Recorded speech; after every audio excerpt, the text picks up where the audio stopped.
నేను doctor Shivakumar Gokavarapu, consultant vascular and endovascular surgeon from City Neuro hospital.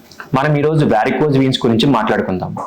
చాలామంది కాళ్ళల్లో బాగా నల్లబడడం కానీ, లేదా దురదలు రావడం కానీ, లేదంటే ఎక్కువసేపు నిలబడి కాళ్ళు వాపులు రావడం కానీ, లేదంటే బాగా వాచిపైన పెద్దగా బయటికి కనిపించే రక్తనాళాలు, దాని సిరలు అంటాము, వీన్స్ కనిపిస్తూ ఉంటాయి.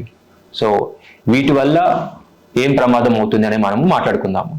ఇట్లా బయటగా పెద్దగా లావుగా కనిపించే వీన్స్ ఏవైతే ఉంటాయో, తెలుగులో సిరలు అంటాము, ఇవి మన చెడు రక్తాన్ని కాళ్ళ నుంచి హార్ట్కి తీసుకెళ్తూ ఉంటాయి. వీటిలో ప్రాబ్లం వచ్చినప్పుడు మనకి బ్లడ్ అనేది కింద నుంచి పైకి సరిగ్గా వెళ్ళదు, వెనక్కి వస్తూ ఉంటుంది. సో దీనివల్ల వారికోజ్ వీన్స్ అనేవి వస్తాయి.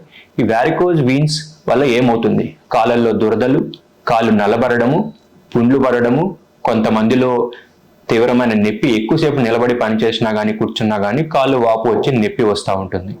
దాంతోపాటు కొంతమందికి దెబ్బలు తగిలితే అక్కడి నుంచి రక్తస్రావం జరిగే అవకాశం ఉంటుంది.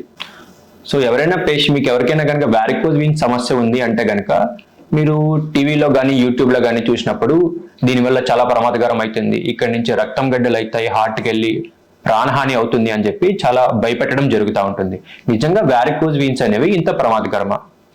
నిజంగా చెప్పుకోవాలంటే వారికోజ్ వీన్స్ అనేది స్లోగా చాలా మెల్లిగా వచ్చే ప్రాబ్లం అనేది. ఒక రోజులో పేషెంట్కి ప్రాబ్లం అవుతుంది అనేది చాలా భయపెట్టడమే. అండ్ అవసరమైన దానికంటే మనకి యూట్యూబ్లో చూసినప్పుడు ఇన్ఫర్మేషన్తో ఎక్కువ భయపెడతా ఉంటారు.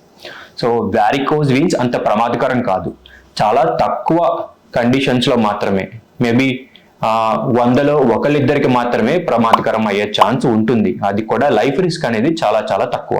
సో వారికోజ్ వీన్స్ ఉన్న వాళ్ళు భయపడద్దు. మీరు మీ దగ్గర ఉన్న వాస్కులర్ సర్జన్ని కన్సల్ట్ చేసి ఒపీనియన్ తీసుకోండి. ఎంత త్వరగా ట్రీట్మెంట్ అవసరమో అనేది వాళ్ళు మిమ్మల్ని చూసినాక చెబుతారు.